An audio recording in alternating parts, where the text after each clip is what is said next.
কালীঘাটের কালী ৫১ সতীপীঠের এক পীঠ। ৫১টা পীঠ আছে, প্রত্যেকে মায়েরই রূপ, বিভিন্ন জায়গায় বিভিন্ন রূপে মা এসছেন। মা এখানে সদা জাগ্রত। She fulfill the dreams of the devotees, and when the devotees enter the temple, all the negativity of body and minds exit and generates the positivity. This is the feature of this temple. Kalighat মন্দিরের main স্ট্রাকচারটাকে রেখে total beautification হয়েছে, সৌন্দর্য, কুণ্ডু পুকুর হয়েছে, তেমন মায়ের মন্দিরের outside, Radhakrishna মন্দিরের আউটসাইড, টোটাল যে প্রেসিংটা ছিল টোটালটাই বিউটিফিকেশন হয়েছে। যেখানে বলি হয় সেখানটার সৌন্দর্যায়ন হয়েছে, জলের ব্যবস্থা আলাদা হয়েছে। যারা 2 বছর আগে এসেছিল তারা কালীঘাট চিনতে পারবে না, বিশেষ করে রাত্রিবেলা। এখানে ভৈরবী, বগলা, বিদ্যা, মাতঙ্গী, কমলা, ব্রাহ্মী, মহেশ্বরী ও চণ্ডী সর্বদা বিরাজ করছেন। কলকাতার আদিপর্বের ইতিহাস থেকে জানা যায়, যখন কালীঘাট মন্দিরের আশপাশ ঘন জঙ্গল ছিল, তখন তার মধ্যে ছিল একটা হ্রদ, যার নাম ছিল কালীকুণ্ড। এখনও কালীঘাট মন্দিরে চোখে পড়বে সেই কুণ্ড পুকুর, যা বর্তমানে মার্বেল দিয়ে সুন্দর করে বাঁধিয়ে তোলা হয়েছে, এবং তার আশপাশে রয়েছে দশমহাবিদ্যার বিভিন্ন মূর্তি। মূল মন্দির থেকে গর্ভগৃহ সংস্কারের শৈল্পিক ছোঁয়ায় কালীঘাট এখন একেবারে অন্য রকম। 2 জন সন্ন্যাসীর অবদান সবচেয়ে বেশি। এরা হলেন ব্রহ্মানন্দ গিরি এবং আত্মারাম চক্রবর্তী। ১৬০০ শতকের মাঝামাঝি আমরা যতটা শুনেছি, আত্মারাম ব্রহ্মচারী যাচ্ছিলেন গঙ্গাসাগরে, এবং সেই সময় ওনার সঙ্গে একাধিক ওনার শিষ্য ছিলেন।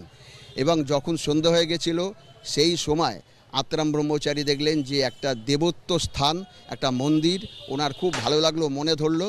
উনি সিদ্ধান্ত নিলেন সেই রাত্রিটা এখানেই থাকবেন, এবং ওনার শিষ্যদের বললেন যে দেখো, আজ রাতটা এখানে থাকবো, পরের দিন আমরা বেরিয়ে পড়ব। কিন্তু ওখানে যখন মন্দিরের সামনে উনি এলেন, মায়ের পুজো আরতি দেখলেন, তখন মনে হলো যে এই জায়গাটাই ঠিক জায়গা যেখানটা উনি খুঁজছিলেন, এবং তিনি একটা নির্জন জায়গায় গিয়ে ধ্যানে বসে যান। এক জ্যৈষ্ঠ মাস পূর্ণিমার আগের দিন মা বলেন, দেখো আমার ডান পায়ে 4টে আঙুল এখানে পড়েছে, তোমরা এই 4টে আঙুলকে এখান থেকে নাও, এবং তোমাদের দুজনের যে ব্রহ্মশিলা আছে সেই ব্রহ্মশিলা দিয়ে আমার মূর্তি হবে, এবং স্বয়ং বিশ্বকর্মা এসে এই মূর্তি বানাবেন। কালীঘাট মন্দিরে যে ভোগ নিবেদন করা হয়, আমরা দেখতে পাচ্ছি যে এখানে পোলাও রয়েছে, এখানে ভাতও থাকে, তার সঙ্গে 5 রকম ভাজা রয়েছে, মাছ ভাজা রয়েছে, এছাড়া খিচুড়ি ভোগ রয়েছে, মহাপ্রসাদ রয়েছে এখানে, অর্থাৎ পাঁঠার মাংস, সেই সঙ্গে সবজি এবং পায়েস, সেই ভোগ নিবেদন করা হয়েছে। এবং যারা সেবায়িতরা রয়েছেন তারা সেই ভোগ প্রসাদ হওয়ার পরে নিয়ে যাচ্ছেন সমস্ত ভক্তদের জন্য দেওয়ার উদ্দেশ্যে। বাসুদেবটা যে ভোগটা দেওয়া হয় সেটা পুরা নিরামিষ, পুরোটাই নিরামিষ। আর যেটা মাকে দেওয়া হয়, সাদা গোবিন্দভোগ চালের ভাত, পোলাও, 5 রকম ভাজা, শুক্তো, ডাল, আমিষে থাকছে মাছ। কালীঘাট মন্দিরে আসা ভক্তদের কাছে অত্যন্ত প্রিয় জায়গা কালীকুণ্ড। ভক্ত মন্দিরে সংকল্প করে পুজো দেওয়ার জন্য যেসব জিনিস কিনতে হয়, সেই সব দর্শন করতেই প্রতিদিন ছুটে আসেন অসংখ্য। রাতের আলোয় যা মায়াবী হয়ে ওঠে। এই কুণ্ড পুকুরেরও সৌন্দর্যায়ন হয়েছে। রাতের বেলা কুণ্ড পুকুরকে অসাধারণ দেখতে লাগে।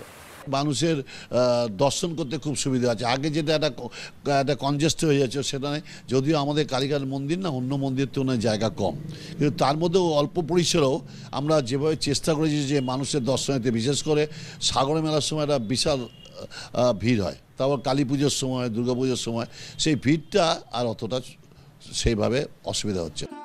যে কালীঘাট নিজেই কলকাতা শহরের চলমান আখ্যান, সেখানে যাতায়াতের পথেই রচিত হয়েছে নতুন ইতিহাস। Sky walk.